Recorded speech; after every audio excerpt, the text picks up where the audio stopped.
At my son's wedding, his bride stopped the music mid-song. The ballroom went silent, 150 guests holding their breath. She looked straight at me and said, "You shouldn't be here, not today." The chandelier light felt harsh against my face. My cheeks burned with the heat of 150 stares. Someone's champagne glass clinked against a table. A child somewhere whispered, "Why did the music stop, Mommy?" Caroline stood there in her perfect dress, perfect makeup, perfect composure. But for just a second, I caught something in her eyes, not cruelty, but fear, desperation. And suddenly, I saw her 3 weeks ago in my son's apartment, silk robe falling off her shoulder, laughing with a man who wasn't Michael. The photos hidden in my jewelry box flashed through my mind like lightning. She knew. Somehow, she knew I knew. The silence stretched until it became unbearable. All those eyes on me. My own son, Michael, stood there like a statue in his perfect tuxedo. His mouth opened slightly,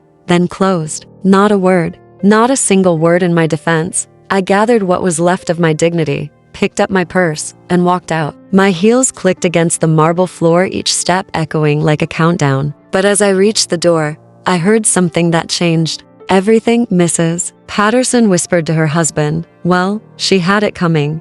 Then another voice. "Caroline's been so patient with that woman." And another. Finally, someone said what we all knew. That's when I realized this wasn't spontaneous cruelty. This was calculated character assassination. Caroline had planted seeds of doubt about me for months, maybe years. She'd turned my humiliation into my fault. But as I reached for the door handle, I felt something shift inside me. Caroline had no idea what she'd just unleashed. If you believe silence can speak louder than words, subscribe to Revenge with Susie. It helps me reach more people and keeps me going to bring you stories like this. And tell me in the comments, would you have done anything differently? My name is Margaret. I'm 54, and I've stayed quiet for long enough. 2 weeks before I discovered Caroline's secret, she'd stopped by for tea. We sat in my kitchen, the same kitchen she'd later called charmingly rustic to her friends. "Margaret, I wanted to thank you for raising such a wonderful man," she'd said, stirring honey into her cup with delicate precision. "Michael is so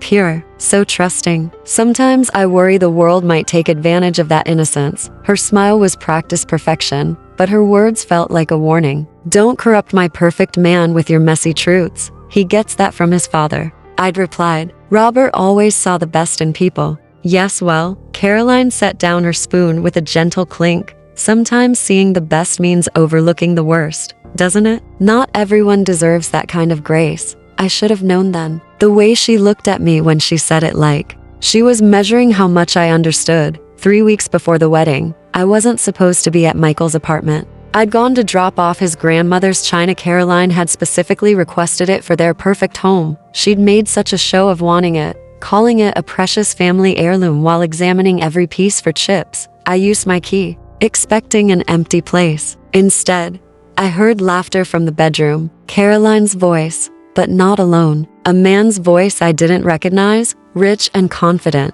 I should have left. Any decent person would have left. But something made me pause, maybe the way she was laughing. So different from her usual rehearsed sweetness. Real, alive in a way I'd never seen her with my son. The bedroom door was cracked open. Through it, I saw them. Caroline and a man who definitely wasn't Michael. Tall, silver-haired, expensive watch catching the afternoon light. She was wearing the silk robe I'd given her for her bridal shower, my grandmother's favorite color, dusty rose. He was saying something about leaving his wife, about starting fresh after Caroline's wedding. "Just play the part a little longer, sweetheart. Once you're officially a Thompson, we'll have what we need." My hands shook as I pulled out my phone. Click, click, click. 3 photos before my vision blurred with tears I hadn't expected. Later, I discovered who he was. Marcus Webb, married, to kids. Caroline's former boss. The same job she'd gotten through what she called her impressive qualifications. The same job that had somehow given a girl from a small town access to country club circles and designer everything. I kept those photos locked in my jewelry box for 3 weeks, buried under Robert's watch and my mother's rings. Told myself I was protecting Michael. Told myself maybe it was a one-time mistake. But late at night, I'd catch myself reaching for the phone. Michael's number was programmed in just one touch. My finger would hover over his name for minutes at a time. What would I say? How do you destroy your son's happiness to save his life? 3 times I started to dial. 3 times I stopped. The last time, I actually heard the first ring before hanging up. Michael called back immediately. Mom, did you call? Is everything okay? Just checking on you, sweetheart. Making sure you're eating enough. I'm fine, Mom. Caroline takes good care of me.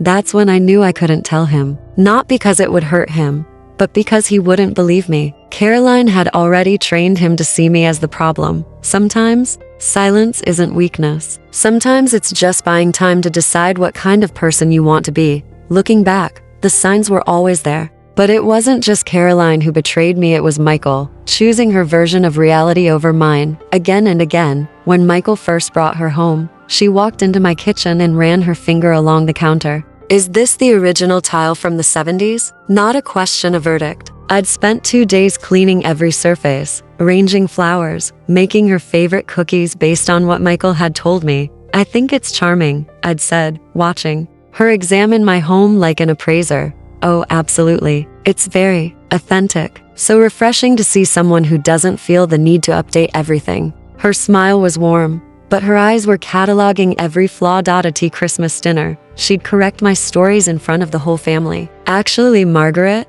I think you mean the winter of 2018, not 2019. Michael was already working at the firm by then. Then she'd turn to him with that indulgent smile. Your mother has such a creative memory. And Michael would laugh. Actually laugh. Mom, you do mix up your dates sometimes. I'd spent hours preparing that meal, days planning the menu around her. Dietary restrictions. But suddenly I was the confused old woman who couldn't keep her facts straight. She had a way of making gifts feel like charity. When I offered my mother's pearl necklace for the wedding, she held it up to the light, examining each pearl with professional scrutiny. It's rustic, very authentic vintage. Translation. Not good enough for someone of her caliber. I think I'll save this for a more casual occasion. But thank you for thinking of me. The worst part? Michael nodded along. That's thoughtful, Caroline. Mom, maybe save that for a smaller event? His own grandmother's pearls, reduced to a smaller event. But the moment I knew I'd lost my son completely was at their engagement party. I was telling their friend Jessica about Michael's childhood. How he'd built elaborate blanket forts and insisted on reading to his stuffed animals. That's adorable, Jessica laughed. I can totally see him doing that.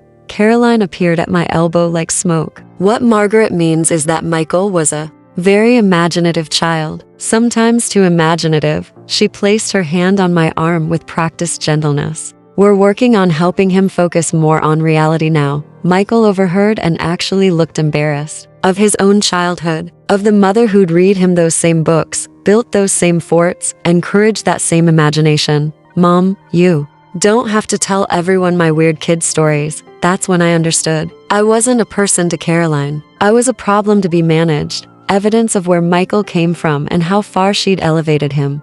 And she'd convinced him to see me the same way. Every Sunday dinner became a performance where I played the role of the sweet but slightly embarrassing mother-in-law. Every family gathering was another opportunity for Caroline to gently redirect my confusion and for Michael to apologize for my inconvenient existence. I started making notes after each visit, not because I planned to use them, but because I needed proof that I wasn't losing my mind. Caroline's comments, Michael's responses, the slow erosion of my place in my own son's life. But problems have a way of fighting back when you least expect it. And I was about to become a very big problem indeed. The wedding was perfect. Caroline had orchestrated every detail like a military operation. White peonies and baby's breath arranged in crystal vases that caught the candlelight. String, quartet positioned perfectly for acoustics. Even the napkin folds were precise geometric art. I sat in the second row, wearing the dress Caroline had helped me choose. Beige, forgettable. It's sophisticated, Margaret. Sometimes the most elegant choice is to let the bride shine. The reception flowed like clockwork. Cocktails at 6, dinner at 7:30, dancing at 9. I watched from my assigned table 4, far enough from the head table to be respectful but close enough to appear included. Caroline glowed in her custom gown, her hair swept up in a style that probably cost more than my monthly grocery budget. She moved through the room like royalty, accepting congratulations and admiration with gracious smiles and perfectly timed laughter. Everything was going smoothly until the first dance. Michael and Caroline swayed to The Way You Look Tonight, her choice, naturally. The music was soft, romantic, filling the elegant ballroom like honey poured over silk. I was watching them dance, remembering Michael as a boy stepping on my toes in our living room while Robert laughed. When Caroline suddenly stepped away from my son, the change was immediate. Her posture shifted, became theatrical. She walked over to the string quartet with purpose, her train trailing behind her like a wedding dress parade. The lead violinist looked confused when she whispered something to him, but he nodded and raised his hand. The music stopped mid-phrase. The silence hit like a physical force. 150 guests turned their attention to her in perfect unison, like flowers following the sun. This was her moment. She commanded it like a born performer. I watched Michael's face change in real time. Confusion first, then growing alarm as he realized this wasn't part of their rehearsed evening. His hand reached out slightly, like he might try to guide her back to their dance. "Before we continue," Caroline said, her voice carrying perfectly across the room without a microphone, "I need to address something that's been weighing on my heart." Her eyes found mine with laser precision. Around me, heads began to turn. I felt the shift in the room's energy like barometric pressure before a storm. Some people believe they're entitled to be anywhere they want, regardless of whether they belong. Her voice was honey over glass, sweet but sharp enough to cut. They think that giving birth to someone grants them permanent access to every moment of that person's life. The air left the room. I felt every eye shift to me, the heat of their stares like spotlights. Someone's fork clinked against china. A baby whimpered somewhere in the back. "You shouldn't be here, not today," she continued, looking directly at me. "This is a celebration of new beginnings, not old baggage we can't undo." Michael stood frozen in the middle of the dance floor, still in dancing position but with no partner. His mouth opened and closed like a fish gasping for air. Mrs. Henderson at table 3 covered her mouth with her napkin. Mr. Bradley shifted uncomfortably in his chair. The maid of honor, Caroline's sister, actually smiled slightly, like she'd been waiting for this moment. Nobody moved. Nobody breathed. Even the wait staff froze mid-service, silver trays suspended in air. I looked at Michael one more time, waiting for him to say something, anything. His eyes met mine for just a second, and I saw recognition there. He knew this was wrong, but fear won over love, and his gaze dropped to the floor. The silence stretched until someone coughed. Then, another. Finally, Caroline smiled her practiced smile and gestured elegantly to the quartet. "Now we can continue our perfect evening." The music resumed, but it sounded hollow now, mechanical. A few couples attempted to join the dancing, but most people remained seated, eyes darting between Caroline, Michael, and the empty chair where I'd been sitting. I gathered my purse and walked toward the exit, my heels clicking against the marble floor like a metronome counting down to something. Behind me, I heard the whispers starting. Well, she had it coming. Caroline's been so patient with that woman. Finally, someone said what we all knew. You have to draw boundaries somewhere. Each comment was a nail in a coffin I didn't know had been built for me. But as I reached the door, instead of devastation, I felt something unexpected. Clarity. Caroline hadn't just humiliated me, she'd shown me exactly who she was. And more importantly, she'd shown me exactly what she was afraid of. This wasn't cruelty. This was panic. The drive home was a blur of street lights and realization. But somewhere between the church and my driveway, the pieces started falling into place like a puzzle solving itself. Caroline's performance wasn't spontaneous, it was strategic. She'd planned it down to stopping the music for maximum impact, choosing her words for maximum damage. But why risk looking cruel on her perfect day? Then I remembered Tuesday afternoon at Morrison's grocery store. I'd been buying ingredients for the rehearsal dinner rolls when I literally bumped into someone near the frozen foods. "Mrs. Thompson," Marcus Webb had said, his voice tight with surprise. "Nice to see you." He looked terrible, pale, sweating despite the air conditioning, eyes darting around like he expected someone to jump out from behind the ice cream display. When he saw me, his face went white as paper. "Marcus, isn't it? Caroline's mentioned you." I'd kept my voice polite, friendly. "How lovely to see you before the big day." "Yes, well." He'd fumbled with his wedding ring, spinning it around and around his finger. "I should. Caroline's expecting me. Business meeting. Very important business meeting." That's when I noticed the champagne in his cart. Expensive champagne. And strawberries.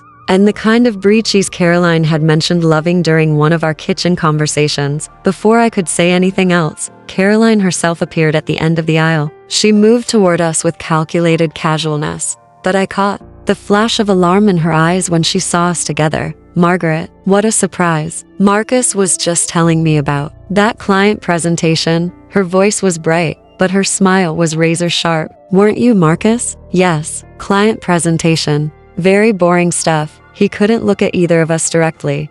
Well, I should let you get back to your business. I'd smiled and continued shopping, but in my peripheral vision, I saw Caroline grab Marcus's arm and hiss something under her breath. Driving home from the wedding disaster, I understood. Caroline had seen the recognition in Marcus's face, the guilt written across his features like headlines. She'd realized that keeping secrets from someone's mother-in-law in a small town was nearly impossible. Maybe she'd confronted Marcus afterward. Maybe he'd admitted to being nervous around me. Maybe she'd put two and two together and realized I might already know more than I was saying. Her humiliation of me wasn't cruelty, it was self-preservation. If she could make me look like a bitter, inappropriate old woman in front of 150 witnesses, who would believe anything I said afterward? If you can't trust the messenger, you won't believe the message. Sitting in my kitchen that night, still wearing that beige dress, I understood Caroline's game completely. She was playing chess while everyone else was playing checkers, but she'd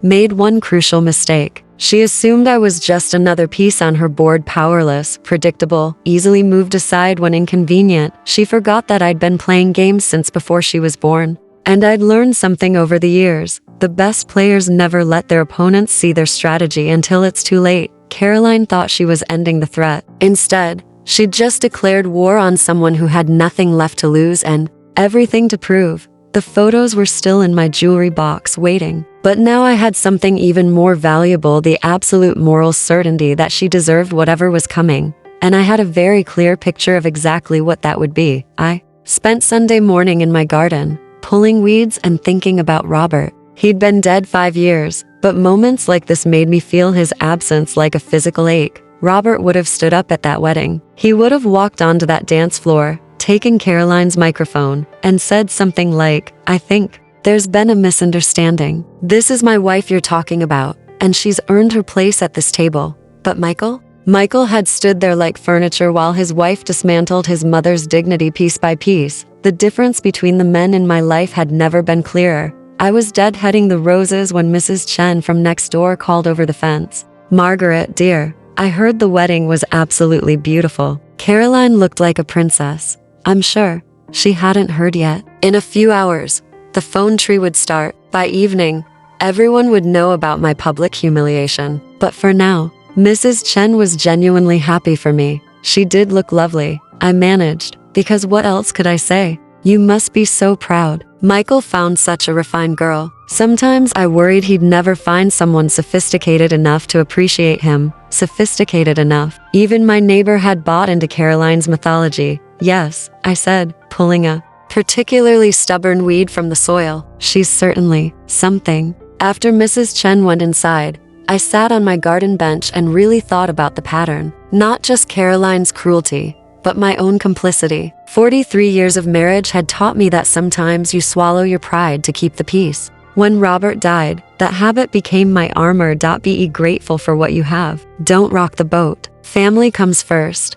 But what happens when family stops including you? What happens when keeping the peace means accepting war declared on your dignity? I thought about all the Sunday dinners where I'd bitten my tongue while Caroline corrected my stories. All the holidays where I'd smiled through her backhanded compliments. All the times I'd watched Michael choose her comfort over my respect. I'd been pulling weeds for an hour when I realized the metaphor was perfect. Weeds look harmless at first. They might even look like they belong, but left unchecked, they take over the garden, choking out everything beautiful you've worked years to grow. Caroline was a weed. She'd been slowly choking the life out of my relationship with my son, so gradually that neither of us noticed until it was almost too late. But here's the thing about experienced gardeners. We know the difference between what belongs and what needs to be removed. And we know that the longer you wait, the deeper the roots grow. I'd been patient long enough. Some weeds require more than gentle pulling. Some need to be dug up entirely, roots and all, to keep them from growing back. The afternoon sun was warm on my shoulders as I planned my approach. Not revenge that was too emotional, too chaotic. This would be cultivation.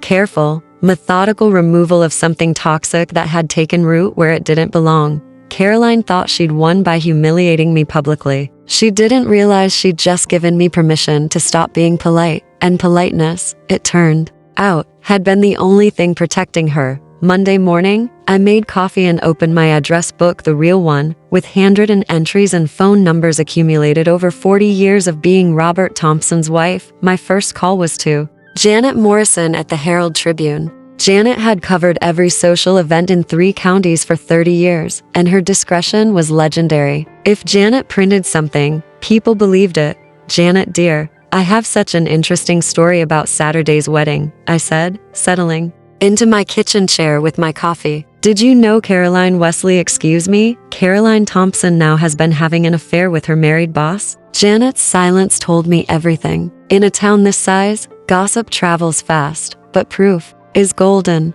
I have photographs, I continued, my voice steady as Sunday morning, crystal clear, time-stamped. Marcus Webb is quite recognizable. Margaret. Janet's voice was careful. Are you certain about this? Darling, I may be old, but my eyesight is perfect. Would you like me to bring them by this afternoon? By Tuesday, I'd called Tom Bradley, who managed the investment firm where Caroline worked. Tom owed Robert, and by extension, me, more favors than he could count. We'd helped his daughter get into college, supported his wife through her cancer, treatments, recommended his services to half the county. Tom, I'm calling about an employee conduct issue at your firm. Specifically, falsified credentials and inappropriate relationships with married clients. I kept my tone helpful, like I was doing him a favor. Caroline Thompson, she was Wesley before Saturday. I'd hate for this to reflect poorly on your company's reputation. Tom's sigh was audible. What exactly are you saying, Margaret? I'm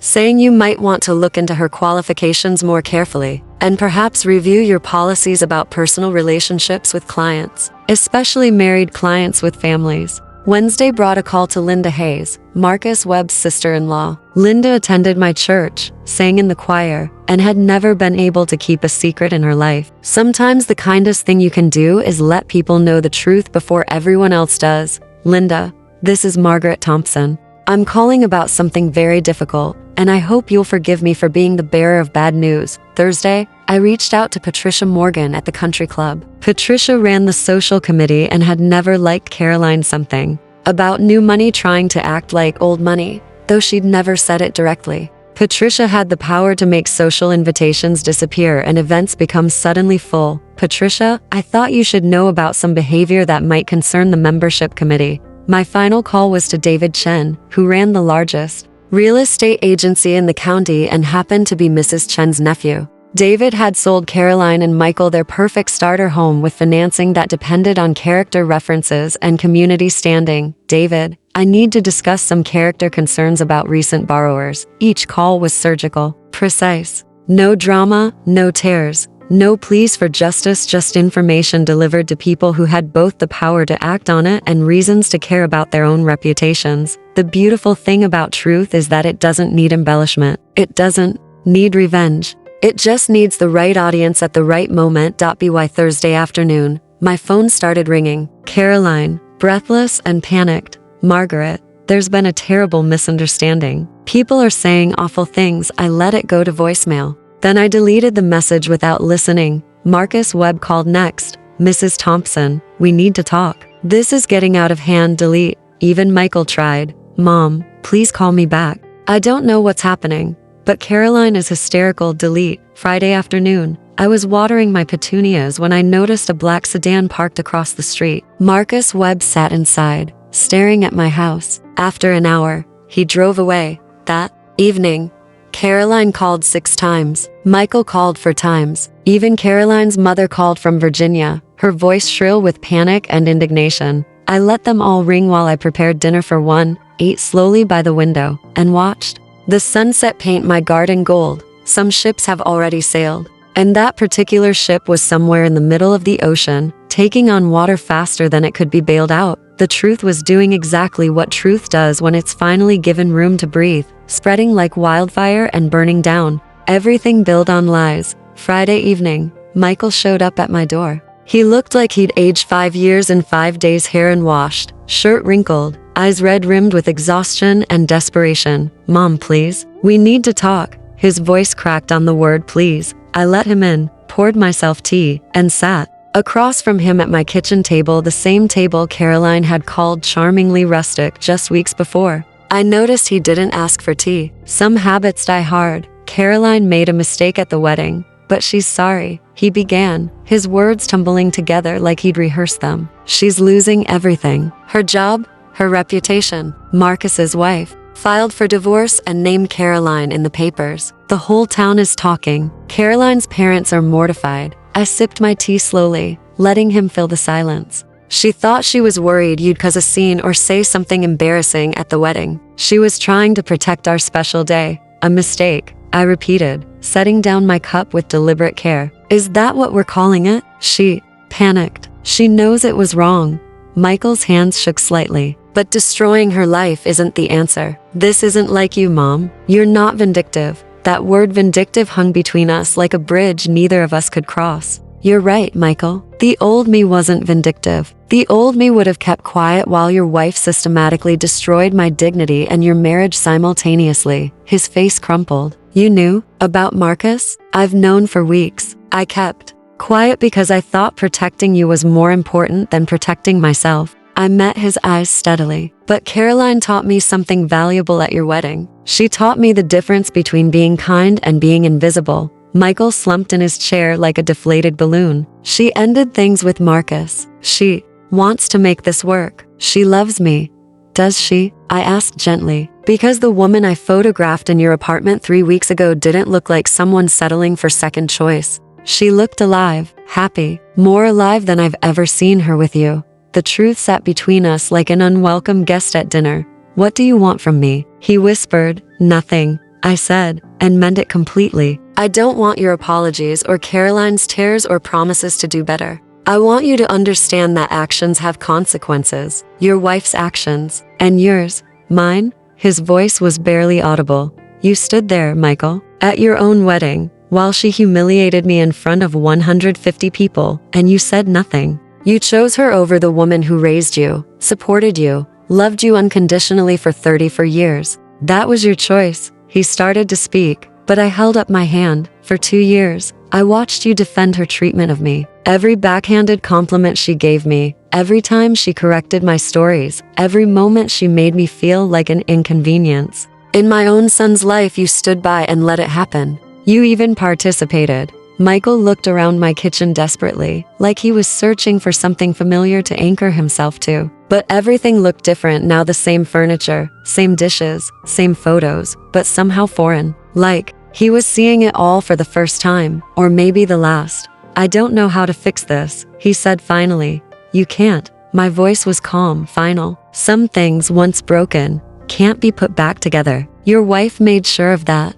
So what happens now? I stood up and began clearing my teacup, moving through the familiar motions of my evening routine. Now you live with your choices, both of you. And us? What happens to us? I paused at the sink, looking out at my garden where I'd spent the morning pulling the last stubborn weeds from the rose bed. There is no us anymore, sweetheart. Caroline got exactly what she wanted me out of your life. The only difference is, she thought she was pushing me out. She didn't realize I'd eventually choose to walk out. Michael sat at my table for another 10 minutes in silence, maybe hoping I'd change my mind, maybe just trying to memorize the kitchen where he'd eaten countless meals as a child. Finally, he stood. I guess this is goodbye then, he said, his voice breaking on the last word. I didn't turn around from the sink. Goodbye, Michael. After he left, I finished washing my single teacup, dried it, and put it away. Then I walked out to my garden, where the evening light was painting everything golden. The roses looked perfect, no weeds, no competing growth, nothing to steal nutrients from what belonged. I'd removed everything that didn't serve the garden's purpose, and what remained was stronger for it. People keep calling, Caroline crying and begging, Michael's friends trying to mediate, even Caroline's mother offering apologies. I don't need an explanations I don't want. They all want to know what it would take for me to forgive and forget. They think this is about revenge or punishment or teaching lessons. It's not. It's about recognizing that some people show you exactly who they are, and the kindest thing you can do for everyone is believe them the first time. Caroline showed me she was willing to destroy me publicly to protect her secrets. Michael showed me he was willing to let her. Now I'm showing them who I am. Someone who refuses to be invisible anymore, even if that means being alone. They thought quiet meant weak. They learned the difference.